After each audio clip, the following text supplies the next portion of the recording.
रामचंद्र की जय, पवन सुत हनुमान की जय।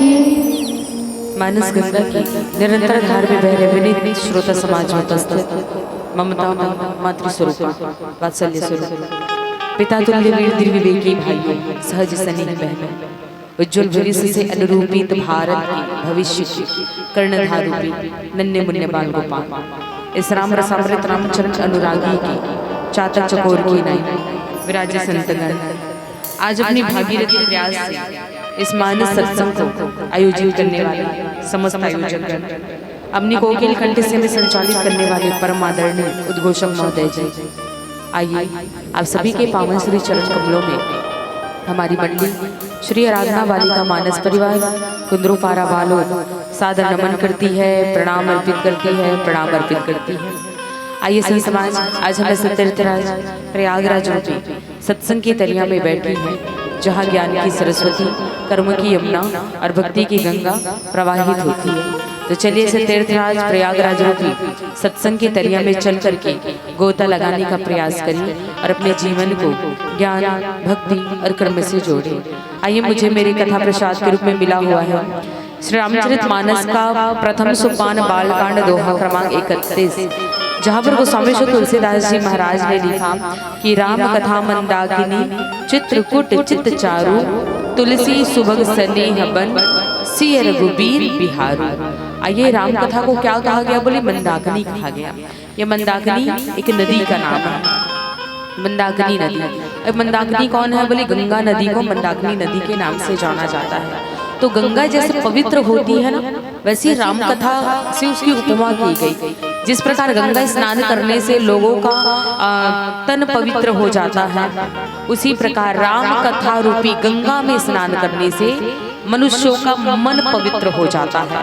तो इसी कथा प्रसंग पर विचार विमर्श करेंगे कि राम कथा सुनने के प्रभाव क्या है, ये राम कथा मनुष्य के जीवन को बदलती कैसे है। इस कथा प्रसंग पर विचार विमर्श करेंगे एक सुंदर सी भजन के पश्चात। सियापति रामचंद्र की जय।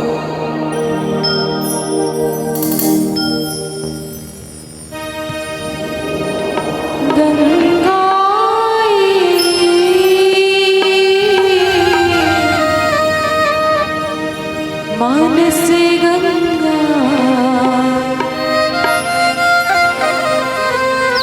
गंगाई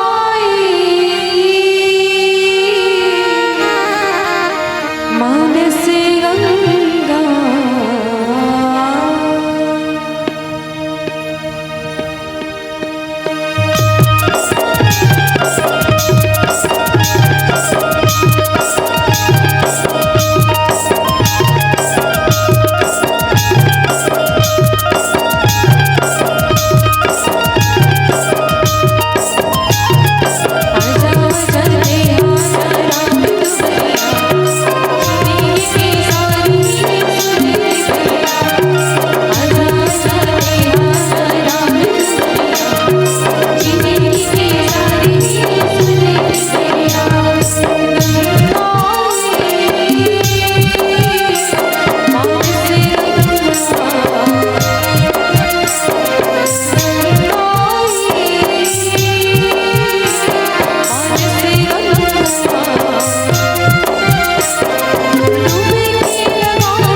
वंदे विदेहतनिया उत्पुर्णेकं केशौरि सौरभ स्वाहितो विचित्तम् मंत्र मंत्र दाव मनीषं मुनिः ससीवं सन्मानि साली प्रतीत पराग कुंजं नीलंबुज श्यामल कोमलांगं सीता समारोपित वामभागं पाणौ महाशायचारुचापं नमामि रामं रघुवंशनाथम् अतुलितबलधामं भीम शैलावदेहं धनुषं ज्ञानी नामाग्रगण्यं सकल वल्लीधानं मानराणां देशं रघुपति प्रियभृतं वातजातं नमामि रघुपति प्रियभृतं वातजातं नमामि लखन सिया रामचंद्र शंकर हरि ओम। परमपिता परमात्मा भगवान श्री रामचंद्र जी की ऐसी मनोकामना से ऐसी कृपा से आज हम सभी यहाँ पर बैठे हैं भगवान की कथा सुनने, भगवान श्री रामचंद्र जी की पावन कथा को सुनने के लिए। आइए संत समाज ये वो श्री रामचरित मानस है जिसमें 4 वेद 6 शास्त्र 18 पुराण 9 व्याकरण 108 उपनिषदों का समावेश है। कहते हैं यह चरित जिगावै हरि पद पावै ते न परे भव कोपा। भगवान राम के चरित्रों की गाथाओं को जो मनुष्य गाएगा, समझेगा, अपने जीवन में धारण करेगा, वो किसी भी प्रकार के भवकूप में नहीं पड़ेगा। तो बिल्कुल आज यहाँ पर बैठे हैं आप सभी। प्रथम दिवस है, प्रथम दिवस के राम कथा रूपी मंदाकिनी में आप सभी गोता लगाने जा रहे हैं। तो चलिए सीधे कथा प्रसंग से आप सभी को मैं जोड़ूं। श्री रामचरित मानस का प्रथम सोपान बालकांड दोहा क्रमांक 31 जहाँ पर स्वामी श्री तुलसीदास जी महाराज ने लिखा, रामा राम कथा मंदाकिनी चित्रकूट चित्र चारो तुलसी सुभग स्नेह बन सिय रघुबीर बिहारो तुलसी सुभग स्नेह बन सिय रघुबीर बिहारो। गोस्वामी श्री तुलसीदास जी महाराज ने लिखा कि राम कथा मंदाकिनी। राम कथा क्या है? बोले मंदाकिनी है। मंदाकिनी कौन? बोले गंगा मैया। तो राम कथा को किससे उपमा की गई? बोले गंगा नदी से उपमा की गई। तो गंगा कैसी है? तो बोले गंगा पवित्र होती है। गंगा ये वो गंगा है जहाँ पर गंगा यमुना और सरस्वती जब ये मिल जाए ना, तीनों नदियाँ, तो जब इनका उद्गम होता है, जब ये बहती है, जब ये जहाँ पर जाकर के मिलती है, उस स्थान को प्रयागराज कहा जाता है, प्रयागराज। तो कहने का मतलब ये है कि हम बहुत दूर चल करके प्रयागराज में स्नान करने जाते, गंगा स्नान करने जाते। क्यों? ताकि ये हमारा जो शरीर है वो पवित्र हो सके। लेकिन शरीर को पवित्र करने से क्या लाभ जब हमारा मन ही पवित्र नहीं है? तो भगवान ने कहा कि निर्मल मन जन सो मोहि पावा, मोहि कपट छल छद्र न भावा। अगर निर्मल बनाना ही है तो किसको निर्मल बनाए? तो बोलिए अपने मन को निर्मल बनाए। तो मन कैसे निर्मल होगा? तो बोलिए राम कथा सुनने से हमारा चित्त, हमारा मन निर्मल हो जाए। तो राम कथा को इसलिए गंगा कहा गया है कि गंगा से लोग अपना शरीर धोते हैं, लेकिन राम कथा रूपी गंगा से, राम कथा रूपी मंदाकिनी से लोग अपना चित्त को धोएंगे, लोग अपने मन को धोएंगे। इसलिए इस राम कथा को गंगा से उपमा की गई कि राम कथा क्या है? तो बोले राम कथा मंदाकिनी चित्रकूट चित्त चारु। अब चित्त को क्या कहा गया? बोले चित्रकूट, जहाँ पर नाना प्रकार के वन होते हैं, नाना प्रकार के फल वृक्ष होते हैं, ऐसे रमणीय वातावरण को, जहाँ पर शीतल मन सुगंधित हवाएं बह रही होती है, ऐसे रमणीय मनमुग्धकारी वातावरण को चित्रकूट कहा गया है। तो चित्रकूट को किससे उपमा की गई? तो बोले चित्त से उपमा की गई। जैसे हमारे अंदर 10 इंद्रियां होती है, 5 कर्मेंद्रियां होती है, 5 ज्ञानेंद्रियां होती है, 10 इंद्रियां होती है और 4 अंतःकरण होते, मन बुद्धि चित्त अहंकार। तो ये मन बुद्धि चित्त अहंकार को शुद्धिकरण करना ही असली चित्रकूट कहलाता है। तो चित्त यानी होता है मन। तो हमारा मन कैसा होना चाहिए? बोले गंगा जैसा पवित्र होना चाहिए। तो गंगा जैसा पवित्र करने के लिए इस राम कथा में गोता लगाना होगा, इस गंगा नदी में डुबकी लगाना होगा। तो राम कथा किसे कहा गया? तो बोले राम कथा, राम कथा के आगे तो पहले राम प्लस कथा, पहले हम राम को जाने, उसके बाद एक कथा क्या है इस पर विचार विमर्श करेंगे। तो चलिए राम जी कौन है?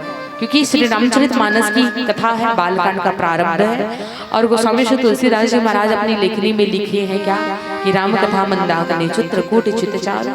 कि राम कथा क्या है? बोले मंदाकिनी है। तो कथा में प्रवेश करने से पहले राम को जानना होगा कि राम कौन है।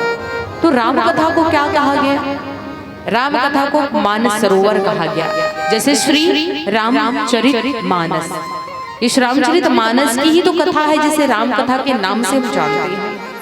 तो श्री रामचरित मानस क्या है? तो बोले मानस सरोवर है। मानस सरोवर यानी जहाँ पर तालाब हो, नाना प्रकार के जीव जंतु हो, पौधे हो, वृक्ष हो, नाना प्रकार के जीव जंतु वहाँ पर विचरण करते हो, बड़ा सुंदर, जिसे प्राकृतिक वातावरण कहा जाता है, उस स्थान को मानस सरोवर कहते हैं। तो कहने का मतलब ये है हम भगवान को स्पर्श करने से पहले, हम भगवान की पूजा करने से पहले अपने शरीर को क्या करते हैं?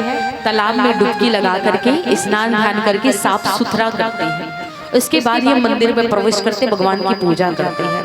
तो कहने का मतलब ये है कि ये राम कथा क्या है? तो बोले मानस सरोवर है।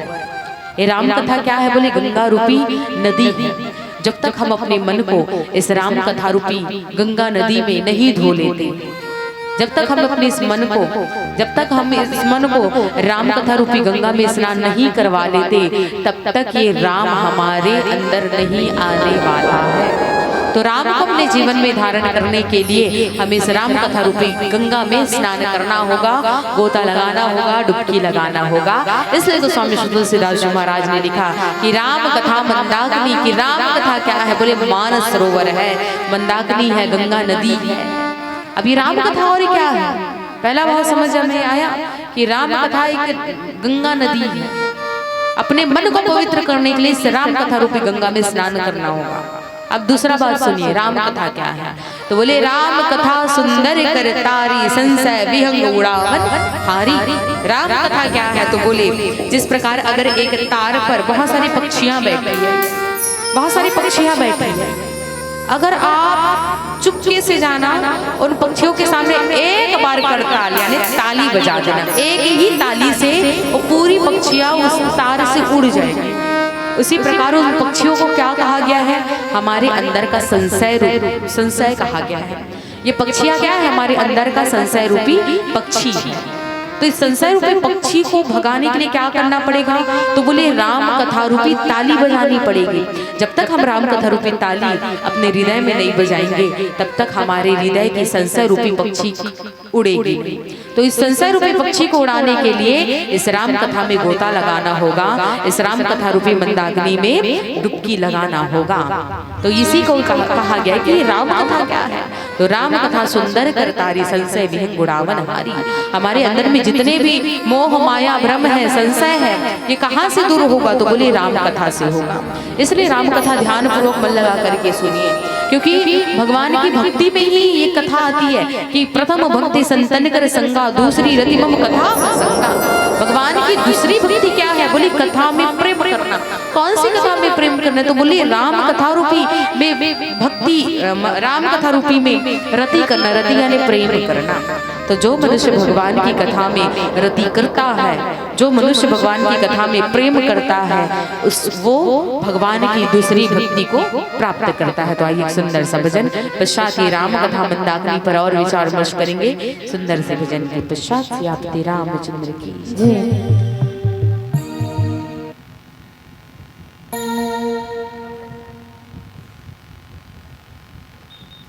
रामचंद्र की जय, पवन सुत हनुमान की जय।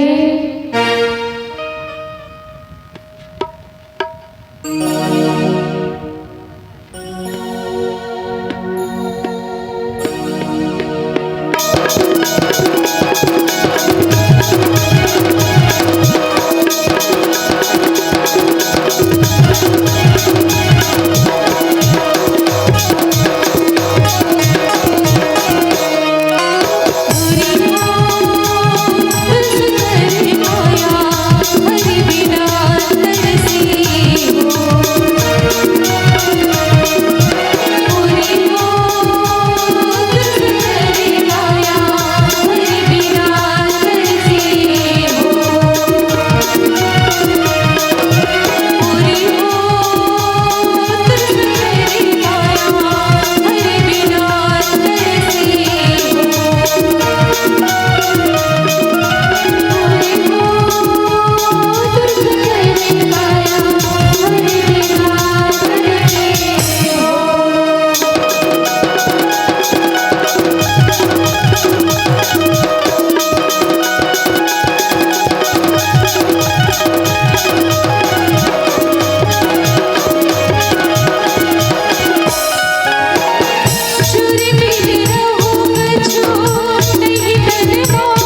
हरि भक्ति के, बिना हरि भजन का ये जीव जो है अधूरी है, ये शरीर अधूरा है।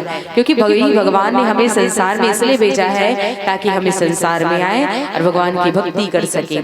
जिस प्रकार से एक नदी बांध के बिना अधूरी है, एक फूल बाग के बिना अधूरी है, एक पति पत्नी के बिना अधूरी है, एक पत्नी पति के बिना अधूरी है, उसी प्रकार से ये शरीर भगवान की कथा के बिना अधूरी है, भगवान के भजन के बिना अधूरी है।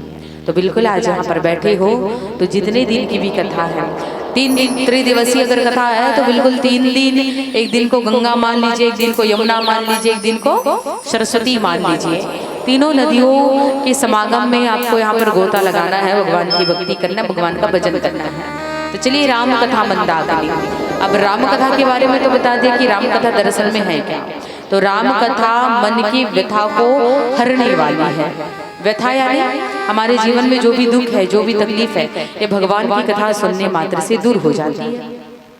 अब आप लोग कहोगे कि हम तो हर साल भगवान की कथा करवाते हैं, हर साल कुर्रा में राम कथा हो रही है, हर साल भगवान की कथा सुन रहे हैं, फिर भगवान की कथा सुनने के बाद हमारे मन की व्यथा क्यों नहीं जा रही है, हमारे मन की पीड़ा क्यों नहीं जा रही है, मन में विचार आ रहा होगा। तो आप सभी को मैं बता दूं कि हम भगवान की कथा सुनते जरूर है, हम भगवान की कथा समझते जरूर है, लेकिन हम भगवान की कथाओं को अपने जीवन में अनुभव नहीं करते हैं।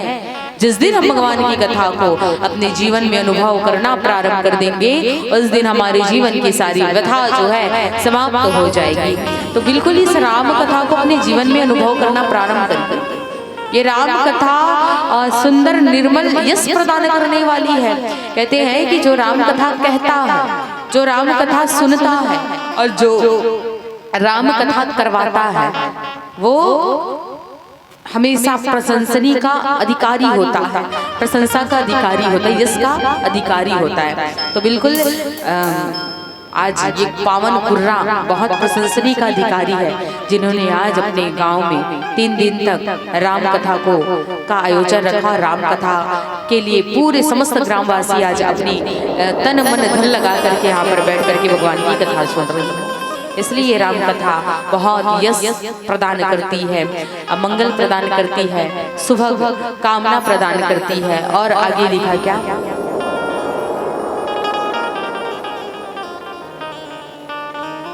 लिखा कि राम कथा मंदाकिनी। अब राम कथा का वर्णन हो गया, अब आते मंदाकिनी।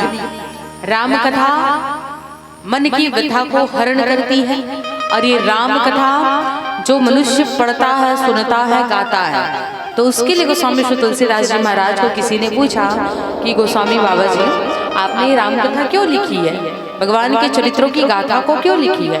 तो गोस्वामी श्री तुलसीदास जी महाराज ने सुंदर उत्तर दिया कि स्वांतः सुखाय तुलसी रघुनाथ गाथा। ये राम कथा मैंने स्वयं के सुख के लिए लिखा है, स्वयं के आनंद के लिखा है, मन की शांति के लिए भगवान की कथा लिखी है।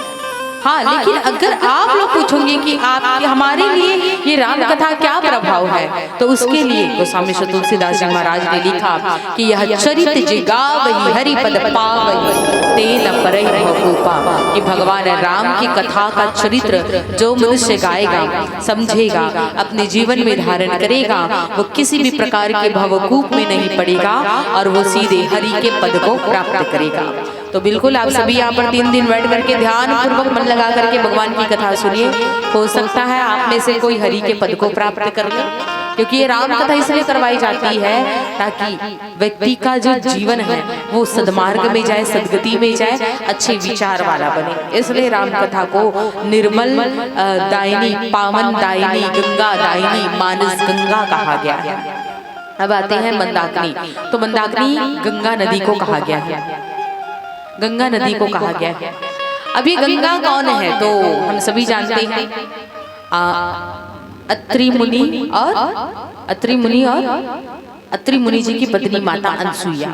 ये वो अनसुईया माता है जिसने मंदाकिनी नदी को अपने चित्रकूट के सामने, चित्रकूट में उनका आश्रम था, तो चित्रकूट के आश्रम में मंदाकिनी नदी को लाने का प्रयास किया।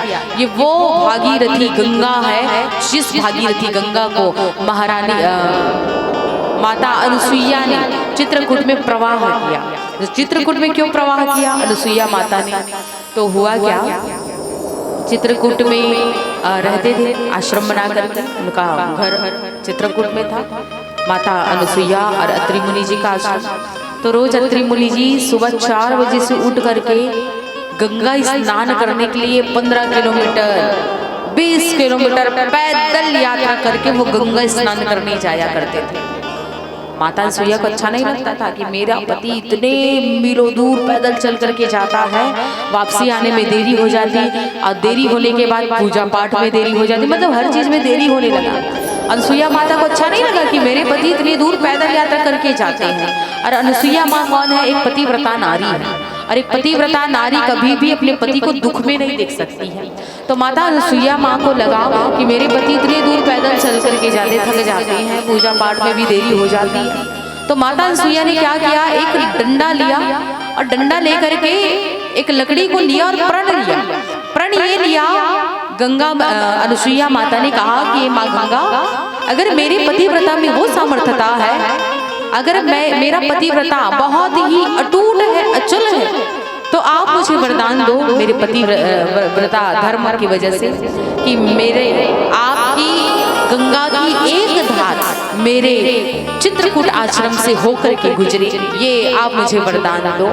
माँ गंगा ने कहा, माँ तू तो मेरी माँ है, तू मेरी माँ है, और एक माँ अगर अपनी बेटी को आदेश दे तो बेटी को वो करना पड़ेगा। और माँ पूरा संसार तेरे पतिव्रता धर्म के नाम से जाना जाता है। ये वो अनुसुईया माँ है जिसने संसार के चलाने वाले ब्रह्मा विष्णु महेश तीनों देवताओं को छोटे छोटे बच्चे बना करके अपने दुग्ध का स्तनपान करवाती है।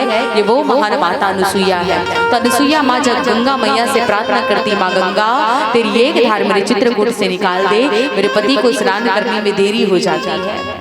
तब जैसे उस लकड़ी को लेती है, चित्रकूट से एक ऐसा लाइन खींचती है ना माँ अनुसुईया, तो गंगा की एक धार मुड़ करके चित्रकूट के आश्रम से बहने लगती है।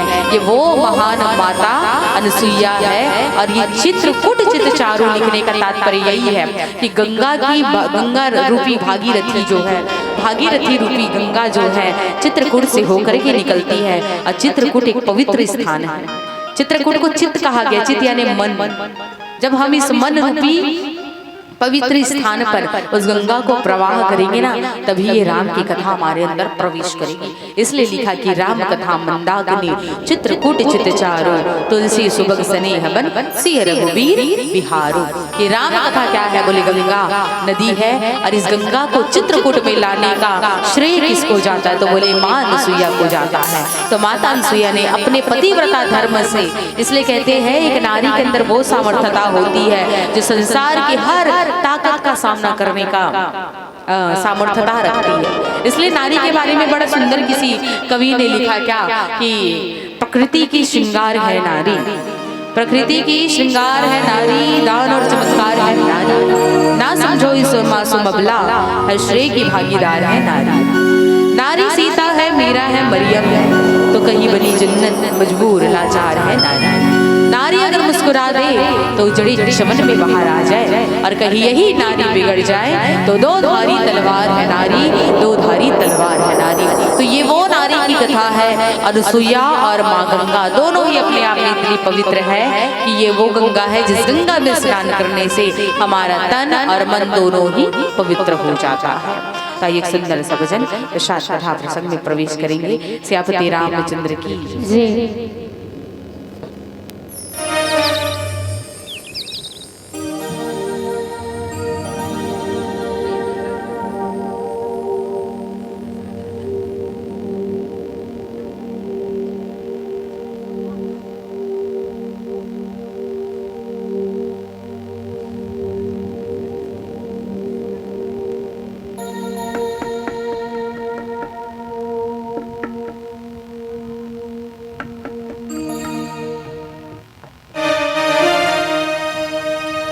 बोली दुर्गा मैया की जय, साचे दरबार की जय।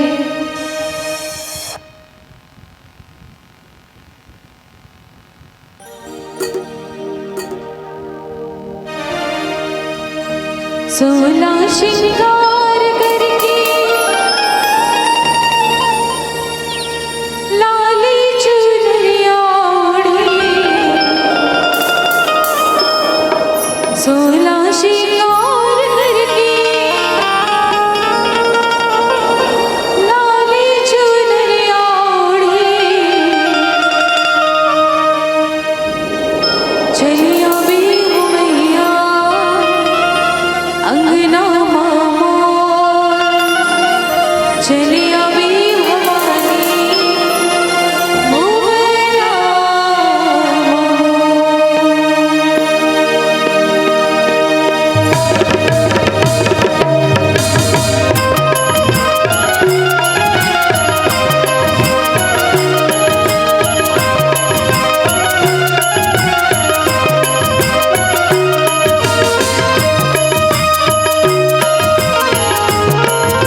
रानी का भजन चल रहा है, खाली पीली नहीं बैठ गए। सबो झल्ला भगवान दो ठन हाथ दे होई, ये दोनों हाथ लेकर नहीं उठाना है, एमा जोर लगाना है और जोर लगा के मीठा मीठा ताली ना बजाना है भाई। चलो दोनों हाथ उठा के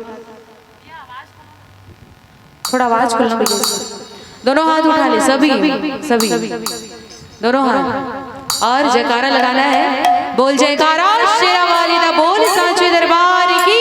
हंस के उठी वे हंस के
ज्योति जले ज्योति जले ज्योति जले ज्योति जले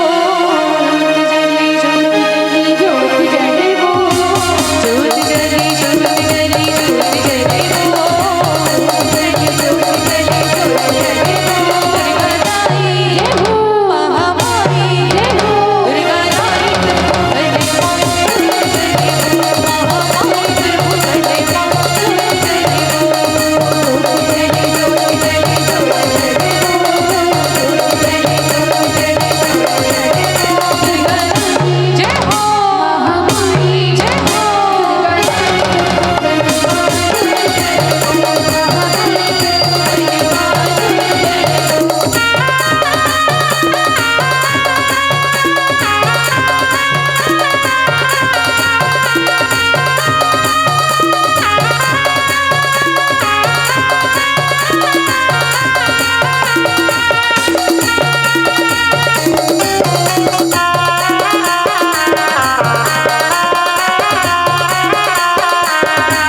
पीला बत्ती जल गया। नहीं वो समझ नहीं आता तब पूछा था जले कि नहीं जले।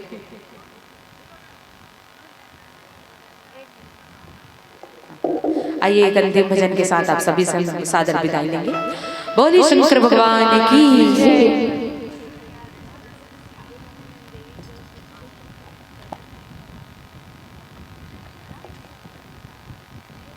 कथा को मंदाकिनी नदी कहा है और सुंदर निर्मल चित्त को चित्रकूट कहा है और सुंदर स्नेह ही हमारा सुंदर सहज सरल स्वभाव ही हमारा वन है और इसी सुंदर मंदाकिनी और इसी चित्रकूट चित्त में ही कौन विहार करता तो बोले सीताराम विहार करते हैं। तो अपने हृदय में भगवान को बसाना है तो हमारा मन को इस राम कथा रूपी गंगा में प्रवाहित करना होगा और अपने व्यवहार को कैसा बनाना होगा तो बोले सुंदर सहज सुशील सरल बनाना होगा। और आइए अंतिम भजन के साथ सादर विदाई से आपति रामचंद्र की जय।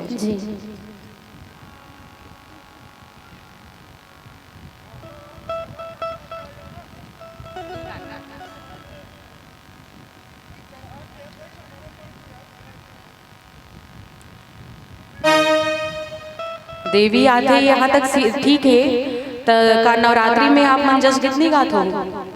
एक प्रश्न है आप मन से आपके पूरे गांव से का आप मन नवरात्रि में जस कितनी गात हो?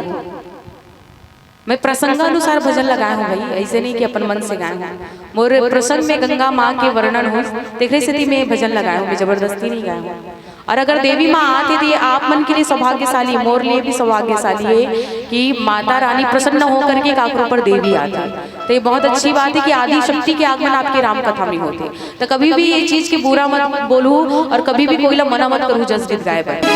बोले शंकर भगवान की जय।